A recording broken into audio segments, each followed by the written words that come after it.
কারাকোরাম পর্বতমালায় কৌশলগত জায়গা সেখানে সবসময় যুদ্ধের প্রস্তুতি নিয়ে থাকে পাকিস্তান, চীন এবং ভারত। সব ঋতুর বন্ধু চীন এবং পাকিস্তান পরস্পরের সাথে যুদ্ধে জড়াবে না কখনো। কারাকোরামে এই দুই দেশের শত্রুই ভারত। সিরিয়ায় হামাসের ভয়ঙ্কর হামলা ক্যামেরায় ধরা পড়েছে। গাজায় ইসরায়েলি প্রতিরক্ষা বাহিনীর ওপর একটি রক্তক্ষয়ী আঘাত। এই ঘটনা পুরো গাজা অঞ্চলে উত্তেজনা বাড়িয়ে দিয়েছে। যুদ্ধের ধ্বংস আর আতঙ্কের মাঝেও হামাস তার শক্তি প্রমাণ করে চলেছে। Report Times of India. মার্কিন সমর্থন নিয়ে নেতানিয়াহু সর্বশক্তি নিয়োগ করার পরও গাজার যোদ্ধারা কিভাবে সেনাদের পর্যুদস্ত করছেন, আল জাজিরার কাছে তার নেপথ্য কাহিনী তুলে ধরেছেন এক ফিলিস্তিনি কমান্ডার।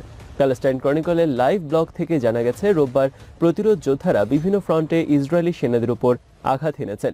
গাজার পার্শ্ববর্তী নেতিভ হা আসারা শহরে রকেট হামলার পর সাইরেনের শব্দ শোনা গেছে।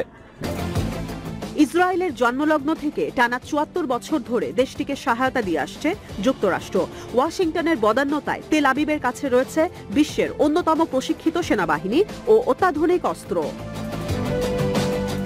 উল্টো দিকে ১৯৭৯ সালের ইসলামিক বিপ্লবের পর থেকেই পশ্চিমাদের সঙ্গে ইরানের সম্পর্ক শূন্যের ঘরে। তাই রিভার্স ইঞ্জিনিয়ারিং ও প্রতিরোধ অক্ষের দেশগুলোর কাছ থেকে কেনা সমরাস্ত্রের মাধ্যমে নিজেদের সামরিক বাহিনীকে বিশ্বমানের তৈরি করতে কাজ করছে আয়াতুল্লাহ আলী খামেনি